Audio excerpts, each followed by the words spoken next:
Biz geçeninde Sabantoy Hatliye'ye bakışırlar. Doğanlarım, dostlarım diyen şekilde. Ben türlü işte işledim. Ben de atletsin işleri de. Onda bizden teorteli de var, мастерская da var. Ben şunda заведующий olup işledim. Мастерскойны bitirdiler daimi. Hükümet beni kibitke koydular. Ben şunda o kibit'te pensiyaya çıkıp yatta ben işledim 70 yaşa kadar.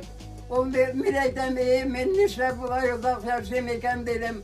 Bana apay sen bizni bir ulaşaytasın, şu azak yaşaysın dedi.